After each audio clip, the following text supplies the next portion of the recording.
Hey everyone, today's it is about You Get Burned. Please don't forget to subscribe, like, and share. Let's get going. You and Bakugou have been together for a while now. Your relationship having blossomed from the very fiery rivalry that ignited during your time at UA High School. You had both become a long way since then. And although Bakugou still had his moments of explosive anger, he had mellowed considerably around you. You were his rock and he was yours. One sunny Sunday afternoon, the two of you decided to have a picnic in one of the city parks. Bakugo had been surprisingly eager to go, his eyes sparkling with a rare sense of excitement. You couldn't help but smile as you spread the picnic blanket and set out the food. Bakugo grumbled as he watched you. Stop grinning like an idiot. It's just a stupid picnic. You chuckled, leaning in to kiss him. It's not just any picnic, it's our picnic. You rolled your eyes. And he rolled his as well, but I didn't push you away. You both settled down, enjoying the peacefulness of the park and the delicious food that you had brought. Hours passed, and you and Bakugou found yourselves lying side by side, staring up at the clouds. He reached over to hold your hand, his grip surprisingly gentle. But then, as you were both lost in thought, Baku's hand erupted into a small explosion. You yelped in pain and shock, pulling your hand away. Damn it! Bakugo cursed, his face contracted in frustration. You stared at your reddened and burned hand, your mind racing. Katsuki, why did you do that? He looked at you, guilt and worry flashing across his face. I don't know, I was just thinking it. It just happened. I'm sorry. He looked at you. You frowned, trying to calm your racing heart. Let's get you home and take care of that. Bakugo helped you pack up the picnic. You kept your injured hand close to your chest, trying not to wince with each step. Once you were back at your apartment, Bakugo insisted on taking care of your burn. He had obviously felt terrible about what happened.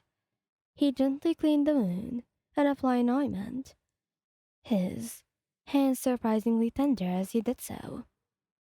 You winced when he touched the burned area, but his soothing words and soft kisses on your hand made the pain bearable. After bandaging your hand, Bakugo sat back, his face still itched with concern. I'm sorry, Wyatt. I didn't mean for this to happen. You smiled, reaching out to cup his cheek. It's okay, Katsuki. Accidents happen. He leaned into your touch, his lips meeting yours in a gentle kiss. I'll make it up to you. You grinned, feeling your heart swell with love for this explosive, passionate man. How about another picnic?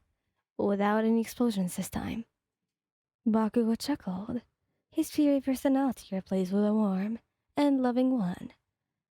Deal. I promise this one will be explosion-free. And just like that, he knew that even though Bakugo's fiery nature could sometimes cause the unexpected burns, your love for each other would always soothe the wounds and make everything right again. The following weekend, you and Bakugo prepared for your picnic. He was surprisingly enthusiastic about it, even suggesting new picnic spots and helping you pack the food. It was clear he was determined to make it a perfect day for you. You chose a spot by the river, far away from any potential disasters. The weather was on your side again. As you set up the picnic, Bakugo couldn't help but sneak glances at you, a soft smile playing on his lips. You know, he began, his tone teasing. I'm pretty sure you're the only person who can ever convince me to do two picnics in a row. You laughed, handing him a sandwich. Well, you're the only person who can make blowing things up seem romantic. He raised an eyebrow, a mischievous glint in his eyes. Oh, is that what I'm doing now? Being romantic? You nodded, taking a bite of your sandwich. Absolutely. Explosions and all. The two of you spend the day chatting, sharing stories, and simply enjoying each other's company. Bakugou was surprisingly relaxed, his usual explosive temper nowhere in sight. You love these moments when you get to see the softer side of him.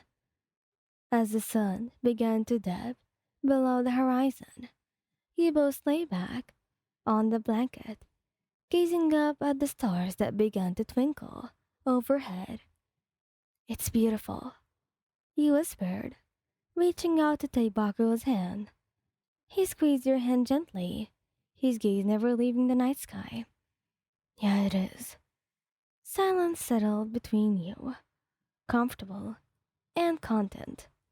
The only sounds were the gentle rustling of leaves and the distant murmur of the river. Then Bakugo spoke, his voice slow and sincere. Ryan, I know it can be a handful sometimes, but I'm not great at saying stuff. But I want you to know that you mean the world to me. You make me want to be a better person. Your heart swelled with emotion as you turned to look at him. Katsuki. He turned to face you, his eyes locking onto yours. I love you, Ryan, more than anything. Tears welled up in your eyes as you smiled, feeling overwhelmed with love for the explosive hero who had stolen your heart. I love you too. Explosions and all. He leaned in then, capturing your lips in a passionate kiss. It was a kiss that spoke of love, of promises, and of a future together. And as you held each other under the starry sky, he knew that your love was the kind that could withstand any explosion and come out stronger on the other side. He started doing more picnics with Bakugo since then, and he still felt terribly whenever he saw the scars on your hand. He remembers the day, but he also knew that he had improved a lot since then. He started to make sure that he didn't use his quirk like that anymore. He controlled his quirk better, and he tried to practice a little more, just so he can never hurt you like that again. He was truly considerable. Anyway, thank you guys for listening. Hope you liked this video. Please don't forget to subscribe, like, and share. Goodbye!